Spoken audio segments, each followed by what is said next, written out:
just what I'm made of now. Yeah. Trying to reach inside of me, trying to get my energy. Let me show you just what I'm made of. Well, this is it. The final year-end list for AnimationStation. Might as well go out with a bang, right? What's up, guys? Welcome back to AnimationStation, your number one style destination for anything and everything animation. And hi, if you're watching this on Sunoka77, I'm just a random guy that likes to bitch about things. So, this is the final year-end list that's going on the AnimationStation. Not the 2023 most anticipated stuff, that will be on here, but I'm gonna wait at least a week or so to put that one out. So, yeah, if you're watching this on AnimationStation, this is the last one. And if you're watching this on Sunoka77, you still have like 5 or 6 more to look forward to. So, yep. And since this is the last one on the AnimationStation, I thought I'd just dress in the coolest thing I have that's actually clean. Because, yeah, dirty laundry. But, and no, I wasn't wearing dirty clothes. I'm just meaning that, you know what I mean. I wore those clothes for these videos and now they're in the dirty laundry pile. Anyhow, let's go ahead and get this list started, okay? This is the top 10 best. Top 10 best games of 2022. It's been a pretty great year for gaming, so I wanted to give an honorable mention. It's not going to pop up on the screen, I just want to talk about it for a minute. The honorable mention goes to Horizon Forbidden West. Great sequel to Zero Dawn. Even better than Zero Dawn was, which is surprising because I love that game so much. And this game pretty much improved it in every single way, shape, and form. And the only reason it's not on the list is because stiff competition. And because I have a bias towards a certain other bunch of games. You'll see which ones in a minute. So, without any more further ados or delays, and with the one honorable mention out of the way, let's go ahead and get this list started. Starting off the list at number 10 is everyone's pick for Game of the Year, and I don't quite see it. And before you ask, no, Elden Ring is not on this list. Sorry, I stay away from the Dark Souls crap, because I don't want to break any more controllers. So, number 10 goes to God of War Ragnarok. This is a great game, no doubt about it. However, like with God of War 2018, I can't call it like an amazing game, and I don't think it's Game of the Year worthy, in my personal opinion. And then again, a lot of bias, because I don't usually play this kind of stuff. I usually play stuff like what else is on this list, which you'll see in a minute. But talking about God of War Ragnarok, I still think it is great enough to make the list. It has a great story that carries on very well from the story of God of War 2018. It has an even larger cast of characters, great voice acting, better controls, even though the controls in the first one were already pretty good. Really gorgeous graphics. Even if you're playing it on PS4, it's still really, really good. Obviously not PS5 good, but still very, very good. And it has its fair share of difficulty spikes. Not horrible ones, just ones that are worth noting. And another cool thing about this game is that you do get to play as Atreus this time. In certain sections, not the whole game, obviously. But it is really cool, and I do like that this God of War series is going into the Norse mythology route, because Norse mythology is a very deep mythology that you can do so many cool things with. And I think they did it really well here. I think this is one of the best versions of Thor we've gotten in a long while. I really like Atreus and seeing him develop throughout the game. And Kratos, just being Kratos as always, a badass that cares about his son and has a heart of gold, even though this time he has to deal with a freaking teenager, because, yeah, Atreus has grown up a bit since the last game when he was just a kid. And it's still a really fun game. So why isn't it higher? And why can't I call it an amazing game, despite the fact that a lot of people love to put it at like number 1 or top 5? Well, it's simply because these kind of games usually aren't for me. I do really like this one, but I don't know, something about it just didn't really click with me, and those difficulty spikes can be a bit obnoxious. I also really enjoyed the soundtrack, especially Blood on the Snow by Hozier, which is far better than it has any right to be. But, I don't know, I just didn't really feel gripped the whole way through, because like I said, those difficulty spikes can be very drastic at times. Not Dark Souls level bad, but still pretty obnoxious. And, I don't know, again, it's not that I didn't enjoy this game, I really enjoyed playing it, but I don't know, it just didn't really click with me like other games did this year, and thus that's why it's not higher on the list. And I know as soon as you guys see what is higher than this, you guys are going to absolutely murder me in the comments section, so. But hey, if I didn't already turn you away with my thoughts on the films of this year, then yeah, congratulations. Welcome to me having an opinion. Yes, it is a thing that exists. And in my opinion, this is a great game. No Game of the Year contender, though. Sorry, but definitely worthy of the number 10 spot. Coming in next at number 9. Sorry, sometimes I have to look at my handy-dandy binder to remember what I actually put on here. Aside from the top 5, I remember that one from memory. Now, coming in at number 9 is the most recent game that I played for this from 2022, and that is a game called Marvel's Midnight Suns. This is a game that I had pretty high expectations going into. Sorry, bit of a hiccup. Because usually I'm not a strategy guy. It's not my kind of genre, usually. But when you throw the Marvel characters into it, you base it off the Midnight Suns instead of the Avengers, a more obscure team of superheroes from Marvel. You already have my attention, not to mention you have awesome designs, a cool new villain, great voice acting, and you get probably the best developer you could have for this kind of thing, and you bring in Firaxis, the guys behind the excellent XCOM 1 and 2. But then again, like I said, strategy usually isn't my thing. But I did really enjoy those two XCOM games, so I'm like, you know what, Firaxis is getting a hold of a Marvel game, it's pretty much going to be the same thing. Let's see how it goes. It went pretty well, if you ask me. Again, why it's even on this list. I really enjoyed Midnight Suns, and it is a game that I do feel like has opened my eyes a bit to how great strategy games can really be. Yes, it is probably not better than Total War Warhammer 3, but it is a game, well, A, I haven't played that game yet, and B, I don't know. Again, it's just my pure bias in this whole thing.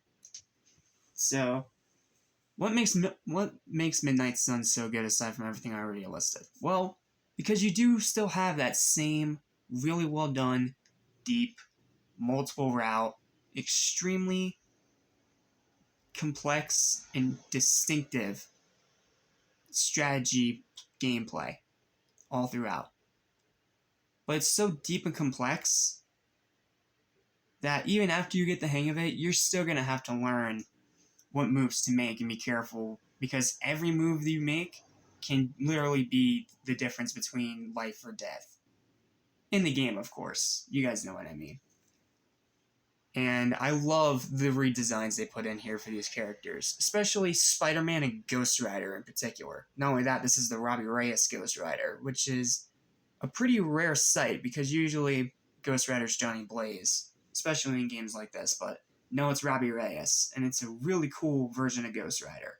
And this design only makes him cooler. And Spider-Man's design, probably one of the coolest redesigns of his suit that we've gotten in a long time.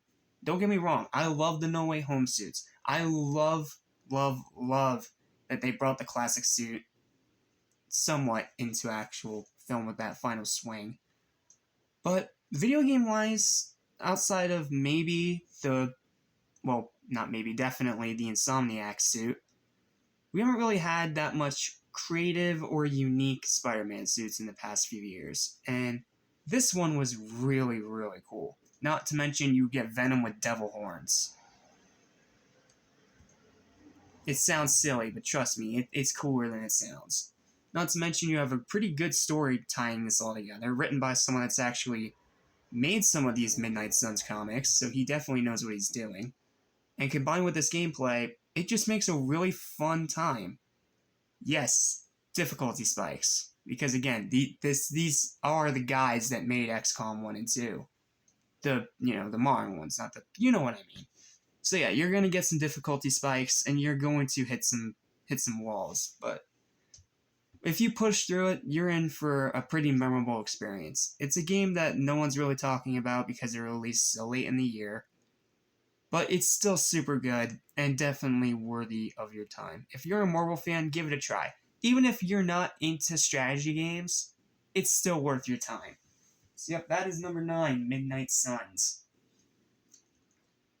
Number 8 is a game that probably a lot of other people have in their top 5 lists. And it's a game that has definitely been a bit of a roller coaster this year, for both good and for bad. And that is Multiverses. This is a game that I definitely had anticipation for from the second that I heard about the concept, I heard about the trailer. And of course, you know me, I reacted to a bunch of these trailers here on this channel, way back when. And when I finally got to play the game this year, I had an absolute freaking blast with it. Now, granted, it does have its drawbacks. Like, there are some connection issues here and there. It can have some other numerous freaking problems. And it is an online game, which means that you're gonna run into sweats, and you're gonna run into those people that take these games way too seriously. Not to mention, while it has a good, solid player roster, there are a lot of people that are missing. Like, a lot of people that are missing from the roster. So, yeah. But you also get voice acting, you get cool locales. The controls are simple and easy to, get used to. I do like that it goes for a team battle royale instead of just straight up battle royales like in Smash Brothers. But here, it puts the emphasis on 2v2 fighting, whereas Smash Brothers, it was just an option. Here it puts the emphasis on it, and if you find a really good duo, you can wreck pretty much anyone in your way. If you pick the right characters, you get the right stats, and you get the perfect strategy and know exactly when to use certain moves, you will be dominant. And there are a lot of dominant players. Not to mention, this game has made such a huge fan base in only the, 11, 12 months it's been out. And while I do think Nickelodeon All-Star Brawl is better from a perspective of actual, depth of combat and stuff like that, Multiverses definitely beats All-Star Brawl on the longevity side. Because since it is online only, and since it is free to play, pretty much anyone can jump in and have fun. Now, it is very grindy, which is why it's not going higher on the list, because the grind can definitely be an absolute pain. And apparently when they did say that the game would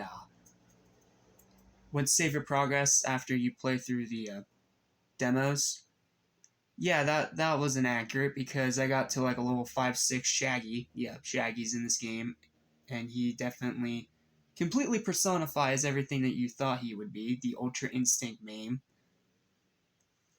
But I got him up to like level 6, and then the game actually released, and I pretty much lost all my progress, and he was locked behind a paywall. That is something they need to fix. And I also think the alternate costumes are cool, but seriously, stop making it so grindy. It being very grindy is why it's not higher on this list. If it wasn't so grindy, and if the player base wasn't full of so many sweats and, people that take these games way too seriously, the overly competitive, this would be higher on the list. But it is where it is because it's grindy and because it has that problem that pretty much every online multiplayer game like this has. Sweats and competitive people that take it way too seriously. But it's still a really good game. That's why it's on the list. Just not higher. Number 7 goes to Stray, the big surprise indie game of this year. For very good reason. Stray is an excellent game. But on the surface, it seems like it's not going to be. It just seems like it's going to be a game where you play as a cat and you walk through a town. That's pretty much it. But the more you play it, the more in-depth the lore gets, and the more multi-layered and intricate this city you walk around becomes. You get to meet all these different characters and people, and the lore is so deep that even after you finish it, you still won't know everything. Not to mention, you get to play as a cat. Who doesn't want to play as a cat in a video game where you can walk around and meow and pester? Where you can just do everything a cat loves to do. Not to mention the absolutely adorable little backpack that he has. Like, oh my, geez. The cat in this game is adorable. No other word for it. But it's not higher on the list because it has that pesky problem of difficulty spikes, specifically the rat level. This rat level pissed me off so much. Like, it was such an unfair, hard, super needlessly difficult level in the game. And I didn't really know what to think. Like, it was so unbelievably hard, and the rest of the game up to this point had been pretty much a breeze. But when you get to this rat level, you are going to start throwing controllers, because if you don't know how to get past it, you're going to struggle. And there are parts in this game that are going to make you angry. But it has just enough other stuff to override that.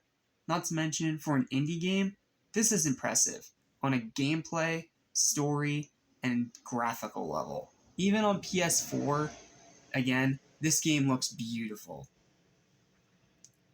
It is a fantastic indie game, and it's hard to explain exactly why. It's better played than explained, let me put it that way. So if you've played it, you know why it's here, and if you haven't, what are you doing? Go play it right now. Go play it right now. Number 6 goes to another surprising indie game, and that game is Sifu. This is an awesome game, plain and simple. It is a game where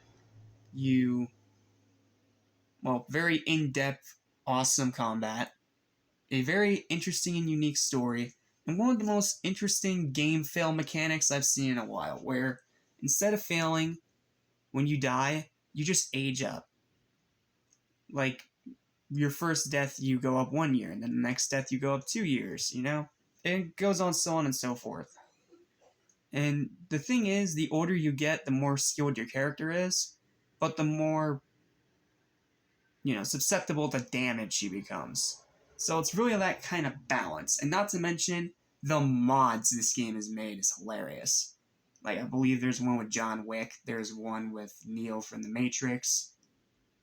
I think there's even one with Spider-Man, if I'm not mistaken. Like, there are so many awesome mods for this game that alone would put it on the list. But because everything else around it is super, super solid and works so well, and not to mention, it is a hard son of a bitch. Like, it is a game that is going to beat you down, especially in the later levels. But because of this weird, unique mechanic, you don't have to game over right away. You just get a certain amount of tries until you turn to dust. Pretty much. But it is an awesome game, plain and simple. There are a bunch of other people that can explain it better than me, but it is still an awesome game, and it deserves the list. So yeah, that is why Number 6 is Sifu. Top 5. You guys starting to see a trend here? If not, you're about to with this top 5. Number 5 on the list is Nickelodeon Kart Racers 3 Slime Speedway. Yeah, I know, this one is a curveball for a lot of you. But I am someone that has been playing these games since they first came out. The first Nickelodeon Kart Racers that I found in a bargain bin 3 years ago. And yes, as kart racers go, it is very under par. But being such a Nick fanatic, I still have fun with it, and I still have a good time playing it, and I still have my PS4 copy to this very day in my game shelf. And then the second game came around and made a bunch of adjustments, a bunch of improvements, introduced a brand new pit crew mechanics system that really added another fun layer to gameplay. And not to mention, far better soundtrack. Because the soundtrack in the first game's garbage. That is the one thing I'll be transparent about. The soundtrack in the first game is abysmal garbage. But then the second one's really good, but it still lacked one specific thing. Voice acting.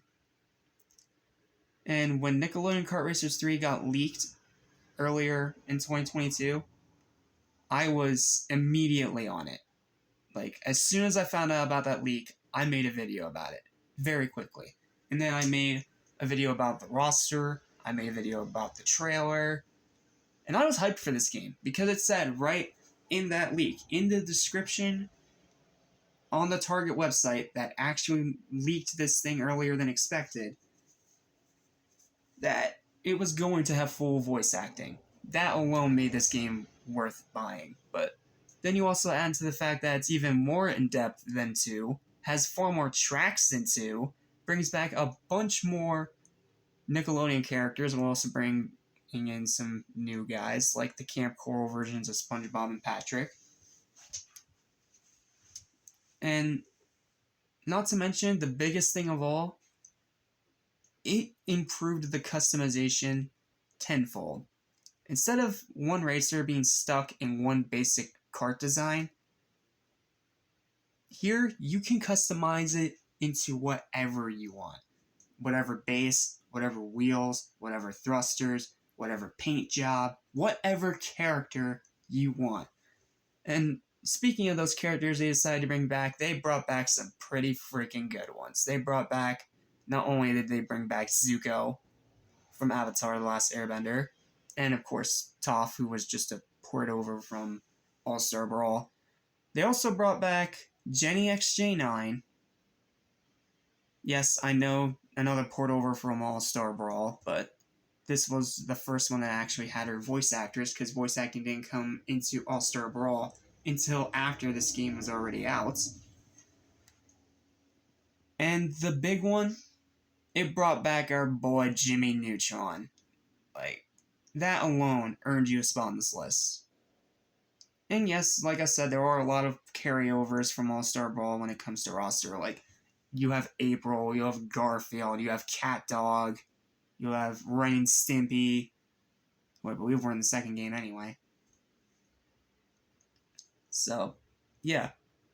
Unfortunately, they still didn't get rid of JoJo Siwa, which still baffles me, because no one liked her in the second game, and I still don't like her even now. So I don't know why they didn't just kick her out for someone else, but you know what? It's whatever. Also, the stupid Turbo Edition crap, where they locked off 2 characters, especially Zuko in particular, who got locked off to this Turbo Edition, as well as a Eastman version of Raphael. Like, what? Why was that a thing? And the other thing I should definitely point out about this game is that this game did bring the Turtles back to the 80s designs. Because that's the big thing right now. Because All-Star Brawl went back to the 80s designs, so kart racers followed suit. But yeah, this game did so many things right. And from a Nickelodeon fanatic, it is a must-buy. It is in the top 5 because it is literally the definitive Nickelodeon kart racer that you can play. Yes, even better than Nicktoons Racing on PS1. Fight me. This game is awesome, and if you haven't played it yet, you need to. Yes, $50 is steep, but trust me when I say it is absolutely worth it. You're going to have a blast with your friends, and you're going to have a blast reliving all the nostalgia of some of these Nickelodeon shows, and embracing some of the new stuff they brought in as well. So, yeah, that is literally all I can say about this game. It is literally the definitive Nickelodeon kart racer, and if you haven't played it yet, you're missing out. It won Best Sports Game at the Stat Squad Awards for a reason. So yep, that is number 5, Nickelodeon Kart Racers 3. So, we already had 2 indie games in Stray and Sifu on the list. How about we have another one? And this time the best one of the pack. And of course it's another one that no one's been talking about, which sucks, because it's easily one of the best games of the year. Number 4 is Neon White. This is one of the most awesome indie games I have played in a long time, since I played Cat Quest. It is that good. Now, if you're wondering, what exactly is this game? It is a first-person, card-based, free-running, first-person action game. Yeah, I know. Saying that alone is a mouthful, I know. But, oh man, it is so amazing to see when you see it in action, and when you actually play it, because the controls are so good here, because literally all you need to do is pick cards and use the B button at the right points to jump. Outside of that, it free moves for you. Not to mention, the story itself is awesome. You have all these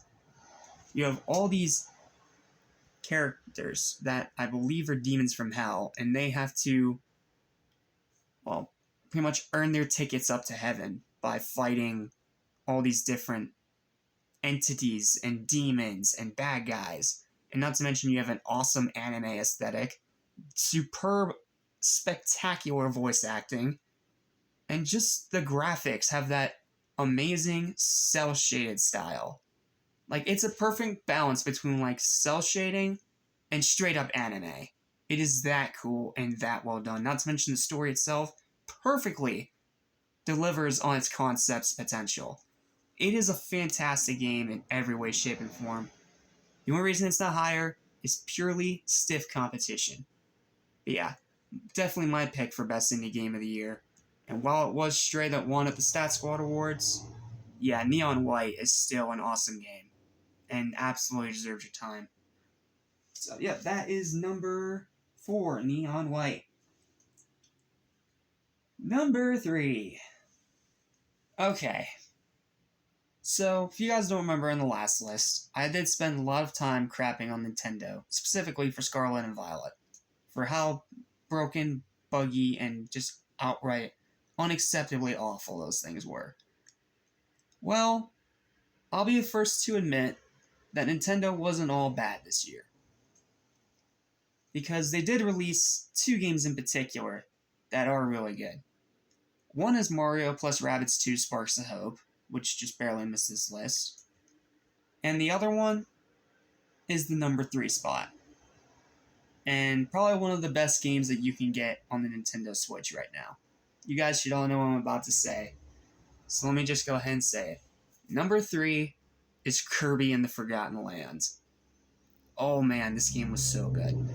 Just from playing the demo alone, I knew it was going to be one of the best games of the year. And then when I finally got to play the full thing, which by the way was in that same kiosk at the game shop that had Scarlet and Violet, oh, I was glued to that screen, let me tell you.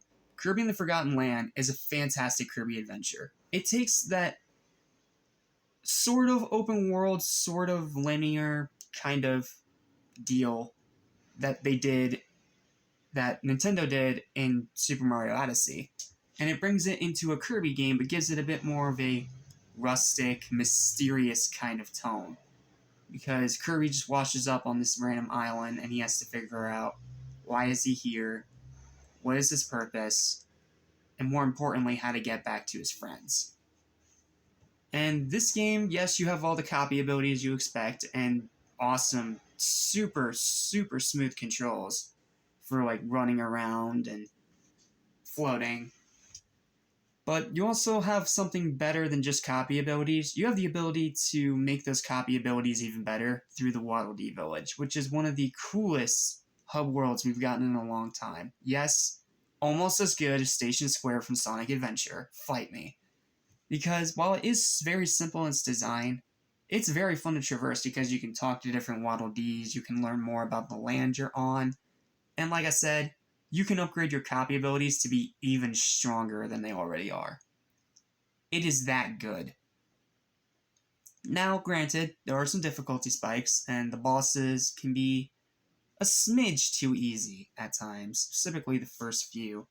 Which, yes, I know it's supposed to be easier bosses to help lean you into the game's controls and mechanics, but these bosses were far easier than they needed to be, even for a newcomer like me, who's only played, what, maybe Epic Yarn on the Wii? Yeah, I don't have a ton of experience with Kirby. But even as someone that doesn't have a ton of experience with Kirby games, I still did pretty good in this game. Not to mention you have the new mouthful mode, which can turn you into even more hilarious objects, like a car or a soda machine. Like, just a bunch of really silly, crazy things. And not to mention the graphics are good. You have a very just gorgeous, beautiful, upbeat, fun soundtrack. The story is very good. And it's literally Kirby. Everything you expect good from Kirby games is in here. Sure, it is a tad too easy at times, and also a tad too hard in others. And yes, if you played a Kirby game before, it's all going to be very familiar to you. But for the first game in this series to try this new format, it works very well, and it deserves a top 3 spot. One of my most enjoyed games of the year. Easily number 3 on the list. Number 2... Teenage Mutant Ninja Turtles, Teenage Mutant Ninja Turtles, Teenage Mutant Ninja Turtles, Teenage Mutant Ninja Turtles, Shredder's Revenge. Yes, number 2, Shredder's Revenge. This should not surprise a single one of you that's this high. Like, I love Ninja Turtles. I love beat 'em ups. This is the perfect combination. Not to mention, it's literally an evolution of everything that Turtles in Time did so well when it got ported to the NES. Not NES. To the Super Nintendo. Like, this is an incredible game. And also, just like Turtles in Time, it has gorgeous cell art, fantastic animation, very quick, snappy controls, and even better than this game, well, even better than even better than Turtles in Time on SNES. All the Turtles have unique animation, like idle animations and walking animation, not just combat. And they're all voiced by the original actors from the 80s show. Which means you have stuff like Rob Paulsen back as Raphael. Which is always a joy to hear. Now, of course, yes, Shredder's voice had to be changed because, sadly, the guy who voiced him passed away a long time ago. You know, Uncle Phil from Fresh Prince of Bel-Air, so... Yeah, but the voice they got to replace for him isn't actually that bad, so I was willing to give it a pass. Not to mention, you have a super, super freaking kick butt freaking soundtrack in here from Wu-Tang Clan, my boy T-Lips from Sonic Mania, from friggin'... Oh, you have so many great artists in here that are responsible for this, but most of this is T-Lips. And he puts in 110% just like he did in Mania. And not to mention, this game also went an extra mile further, throwing in dozens of Easter eggs, and making 3 characters in particular playable in TMNT games for the very first time. Well, you know, in the 2D beat 'em ups. Splinter, Casey, and April.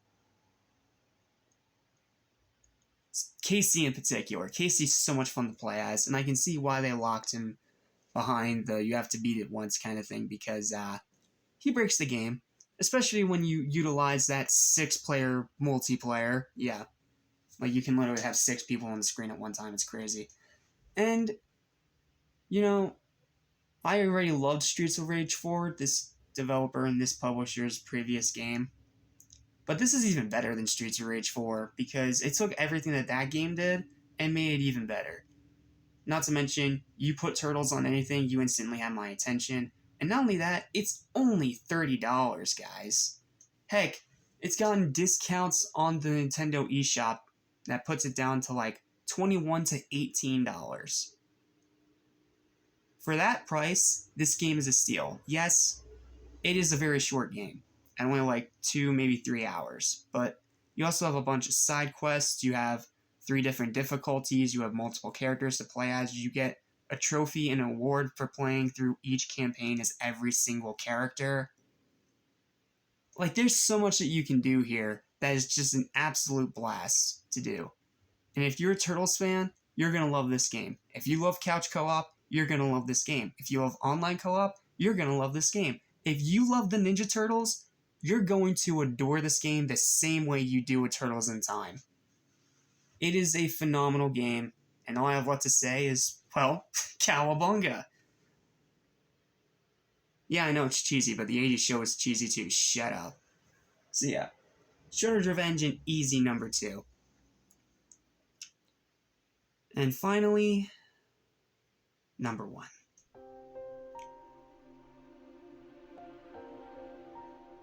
You guys hear that music?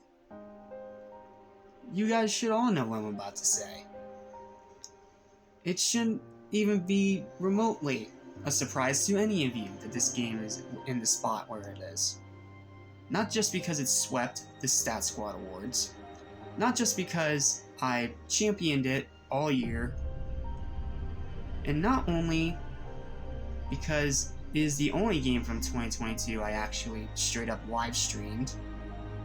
It is a game that I love so much that it's already become one of my absolute favorites in the entire series.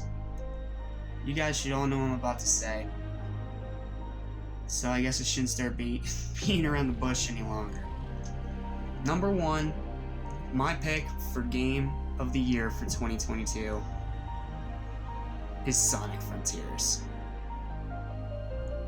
This game did everything it needed to and more. Not only is it a huge step up from the super disappointment that was Sonic Forces, but it is a game that did literally everything right. Okay, not literally everything, there's still some problems, but it is the game that I played the most this year, and it is the game that I'm going to remember 2022 for the most. Yes, even over Shredder's Revenge. What Sonic Frontiers does right is a number of things. 1, you kick out Pontac and Graf, and you replace him with Ian Flynn from IDW. That already makes it 10 times better. Number 2, you give Sonic a completely brand new gameplay style. This open zone, where he can run around an open field, do numerous tasks, fight numerous enemies, and just do whatever he wants.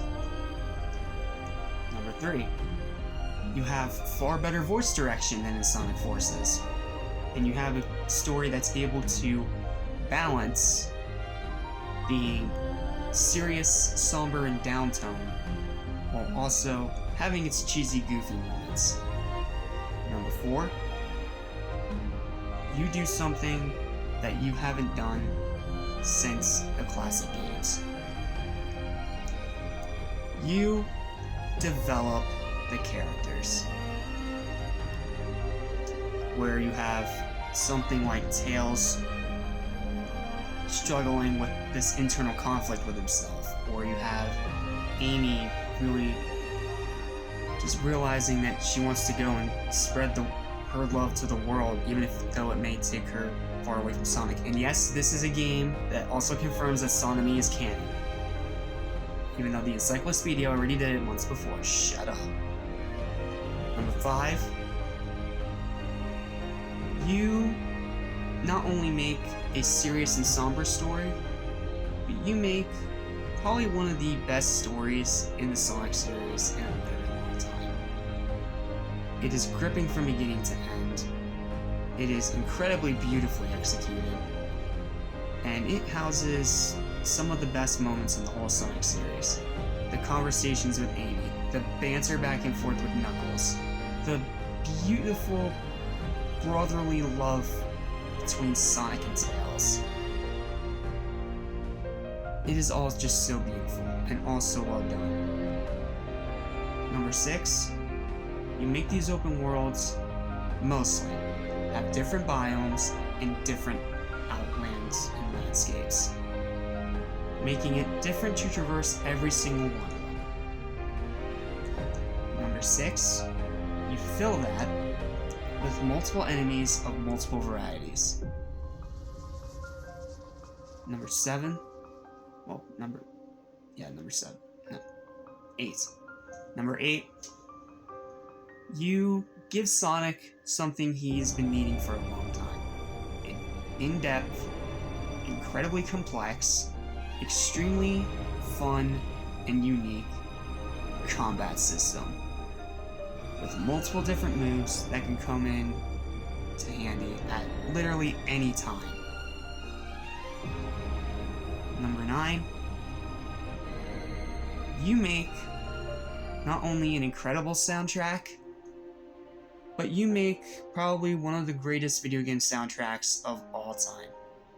Not just for the Starfall Islands OST that you hear in the background right now, but also for the boss themes, for all the different themes to the different islands, and of course, One Way Dream, a song that you, Sonic Team, wrote specifically to tell the fans that everything's going to be okay. To thank us for sticking with you so long despite your numerous screw-ups, and that you will only continue to get better as the years go on. And number 10, the best boss fights in all Sonic the Hedgehog, with the Titans. These Titan boss fights are incredible. Every single one of them. Giganto, Wyvern, okay, maybe not Supreme, but Giganto, Wyvern, and Knight. All 3 of them are already among my top 10 favorite boss fights in the entire freaking series. Knight especially, not only for the amazing soundtrack, not only for the way you actually get to take the villain down, but the way that that fight ends. Where Sonic goes future Trunks on his ass and slices him with his own sword.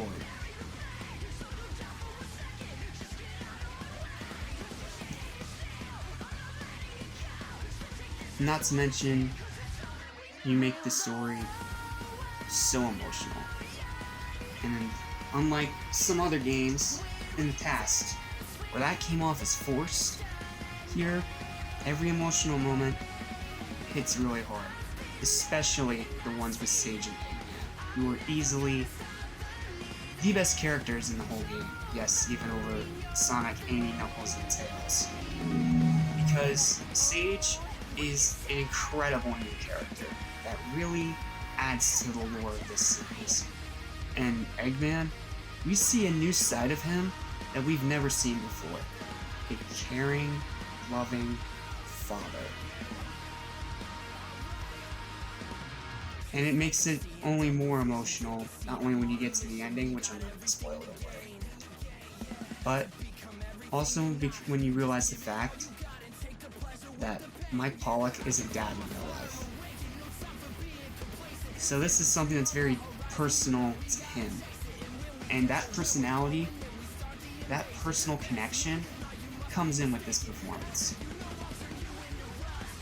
And then not to mention on top of all of that, you have the incredible amount of DLC, with even more coming on the way this spring, that has different costumes that all look super cool. You bring back the soap shoes from SA2 after decades of absence. And then you give this game a choose-your-own-adventure kind of feel, by having multiple ways to go about it, where you can go to cyberspace, or defeat enemies, or just go fishing. And then there's also all the main challenges scattered around the map, which are all great. Like, every single one of them are great. Okay, not every single one, but you know what I mean. They're fun to do. And they do a great job completing the map. And it's just... it really is a phenomenal game, guys. Every single way, shape, and form. However, I can't really give it a 10 on good faith, because there are some problems with it. It's a high 9.5. Absolutely. So what's wrong with it? Well, the ending does kind of drop the ball, even though I adore Orano's Island. That's probably my second favorite island, only to Ares. But the final boss sucks, and the true final boss is locked behind hard difficulty, and it is impossible. At least for me, it's impossible, because I tried doing it off stream on other times I've played this game, and I still can't beat it. Not to mention, it seems like Sonic Team is going to put in a new final boss, so what's the point? I also think some of the Guardians themselves are terrible enemies to fight. Like, you guys know how much of a hard time I had with Asura when you watched my live streams. He ticked me off so much. And not to mention, this game can be a little bit too easy to break. Like, if you utilize a few certain tricks, this game will become an absolute breeze. But the biggest reason why I can't give this game a 10 out of faith is the Grand Elder Coco. This greedy bag right to hell. Like, you have the really cool Hermit Coco, who will upgrade your attack and stats depending on how many seeds you bring him. But with this fucking Elder Coco, he only levels you up 1 level, and there are 99 of them in this game. You can only imagine how tedious that is. Oh, it hurts. And not to mention, the cyberspace stages themselves are a mixed bag. Even though we do get to see the return of Skyrail from Sonic Adventure 2, which pretty much all makes it worth it in my opinion. And not to mention, the cyberspace soundtracks themselves, all great, in their own unique, distinct way. But that's really all I have to complain about.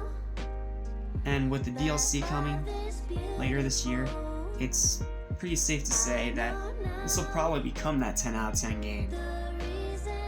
And it is a game that I'm going to be replaying for years and years to come. Because I plan to get it not only for my PS4, but also for my Switch.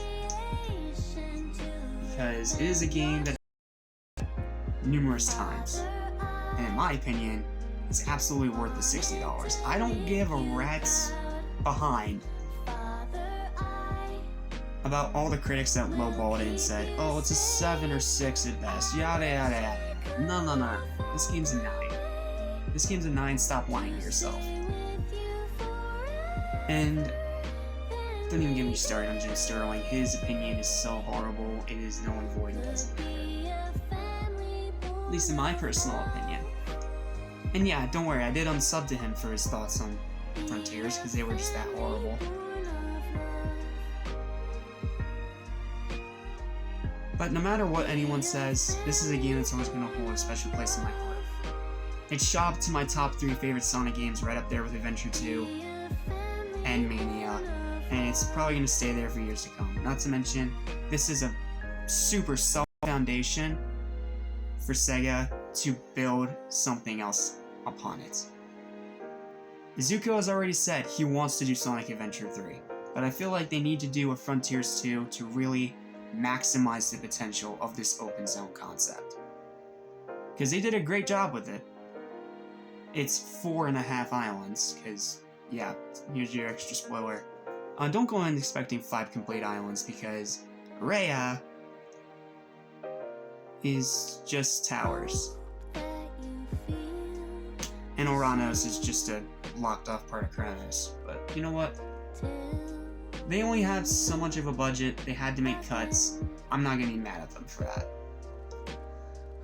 And they've only been taking more and more steps as the months have gone by, listening to the fans and doing what they can to improve the game to the highest level that they can.